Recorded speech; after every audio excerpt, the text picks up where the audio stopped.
በዓለም አቀፍ ደረጃ እጅግ በጣም ታዋቂ ሆነውና ከፍተኛ ተጽዕኖ ፈጣሪ የሆነው አሜሪካዊው ዩቲዩበር አይሾስፒድ ዛሬ ኢትዮጵያ መግባቱን ሁላችሁም ተመልክታችኋል ብዬ አስባለሁ። ምክንያቱም በዛሬው ዕለት ሶሻል ሚዲያውን በጠቅላላ የተቆጣጠረው ቪዲዮ ቢኖር የአይሾስፒድ ነው እና አይሾስፒድ ወደ ኢትዮጵያ መምጣቱ ለኢትዮጵያ ምን አይነት አንድምታ አለው የሚለውን ነገር ደግሞ እኔ የራሴን ምልከታ እነግራችኋለሁ። በነገራችን ላይ አይሾስፒድ ማለት መንግስት ማለት ትችላላችሁ። እንደውም የየትኛውም ሀገር መንግስት የሱን ያህል ተጽዕኖ ፈጣሪ ሊሆን አይችልም። ይህንን እምላችሁ ለምሳሌ አብይ አህመድ የኢትዮጵያ መንግስት ነው። የሆነ ነገር ቢናገር የሆነ ነገር አድርጉ ቢል ከኛ ሀገር ውጪ ያለ አካል ሊሰማው አይችልም። ምክንያቱም ኢትዮጵያን ነው የሚያስተዳድረው።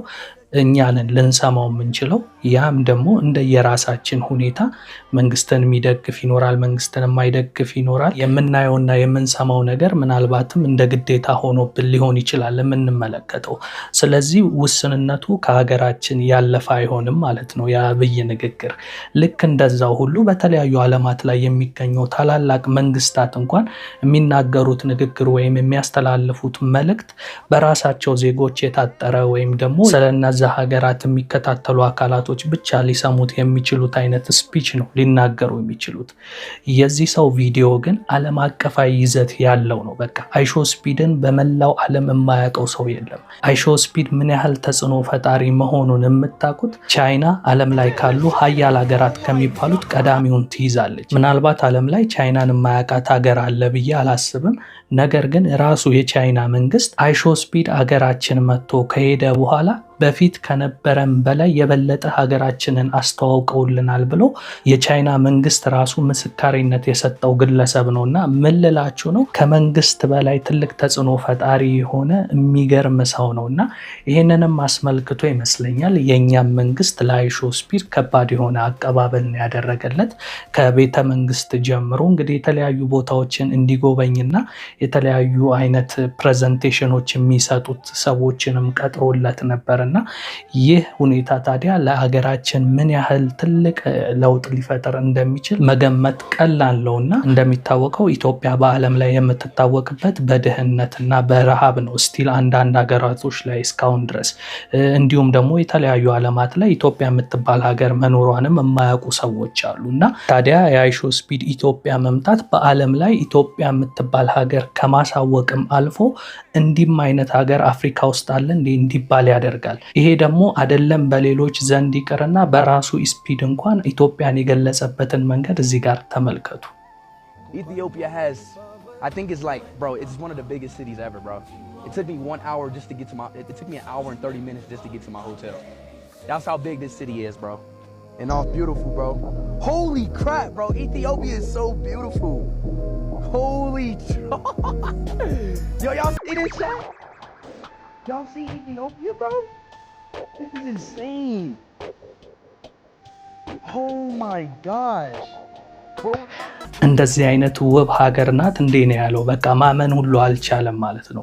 በጣም ነው የተደመመውና ሌሎች ዓለማት ደግሞ ይሄንን ሲያዩ ምን አይነት ስሜት ሊሰማቸው እንደሚችል እንግዲህ ገምቱ።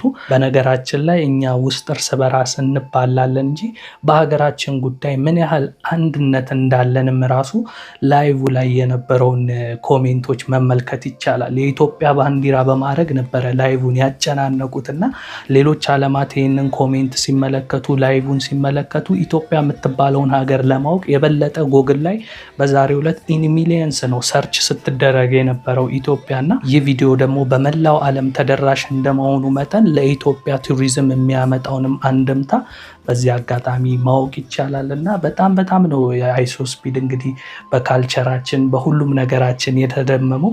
ኢቭን ምግባችንን በጣም ወዶት ሁሉ ጥሬ ስጋ ሁሉ ሲበላ ነበርና እንዴት ነው እንዲህ አይነት ምግብ እስከዛሬ ያልበላሁት ቆጭቶኛል ሲል ነበር።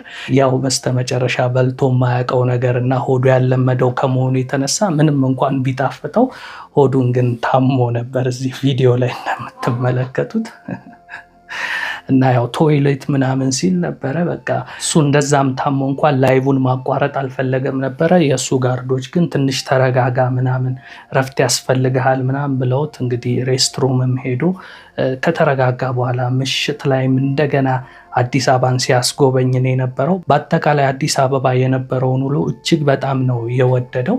ከዛ ባሻገር ደግሞ አዶናይም ትልቅ አስተዋጽኦ አድርጓል። በተለይ ለኢትዮጵያዊ አይሾስፒድ አጠገቡ ሆኖ ቃል በቃል ሲያስተረጉምለት ነበረ።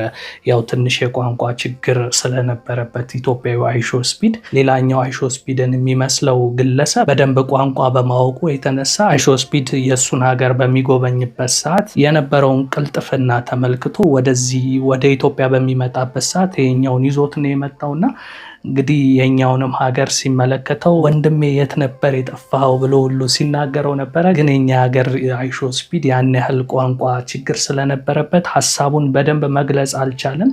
ነገር ግን አዶናይ እጅግ በጣም ትሁትና ቅን ልብ እንዳለው በዛሬው ዕለት ያስመሰከረበት ቪዲዮ ጭምር ነው። ከዚህ በፊትም በተለያዩ ቅን ስራዎቹ እናውቀዋለን። የዛሬ ተግባሩ ግን እጅግ የሚገርም ነበረ። ምክንያቱም ብዙ ሰዎች አይሾስፒድን ሲያገኙ የራሳቸውን ቻንስ እንጂ መጠቀም የሚፈልጉት የራሳቸውን ቻንስ ለሌሎች አሳልፈው መስጠት ብቻ ሳይሆን ለዛ ሰው እንዲያልፍለት ከልቡ ከመመኘት የተነሳ በቅንነት በዚህ አይነት መንገድ ጥረት ሲያደርግ ማየት በጣም የሚገርም ነው።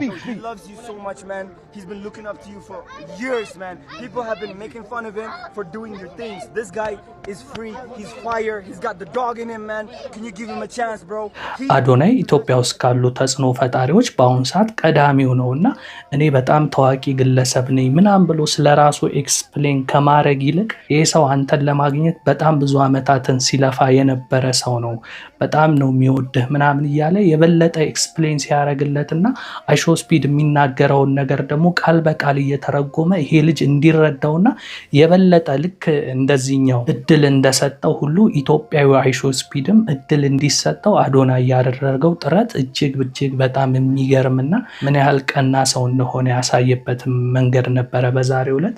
በአጠቃላይ አይሾስፒድ በዛሬው ዕለት የነበረው ቆይታ እጅግ በጣም የሚገርም ነበረ። ከዛ ባለፈ ደግሞ እንደሚታወቀው አፍሪካ ላይ እንደ ኢትዮጵያ ቆንጆ የለም ነው የሚባለው። እንደውም ዓለም ላይ ሁሉ እንደ ኢትዮጵያ አይነት ቆንጆ የለም ይባላል። ከለራችን ለየት ያለ ነው።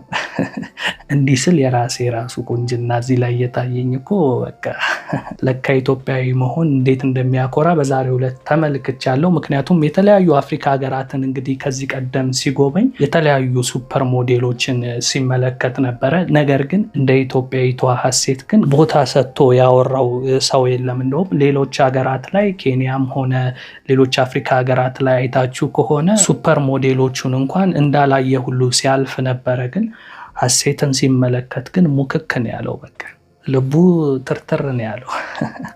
ሲናገር ሁሉ ነበረ በጣም ሾክድ ከመሆኑ የተነሳ ዴት ሁሉ አድርጎ ነበረ። ምሽት ራት ላይ ሁሉ ካልጋበዝኩሽ ብሎ እና ፊቱ ላይ ሁሉ ያስታውቅበት ነበረ ምን ያህል እንደወደዳት እና ኢቭን ከእሷ ጋር አብሮ ቁጭ ብሎ ሁሉ የእሱ ጠባቂ ሁሉ ተከይፎባት መጥቶ ዴት እያረጋ አይሾስፒድ አብሬያት ፎቶ ካልተነሳው አይነት ሲል እዚህ ጋር ተመልከቱት። ጋርዱ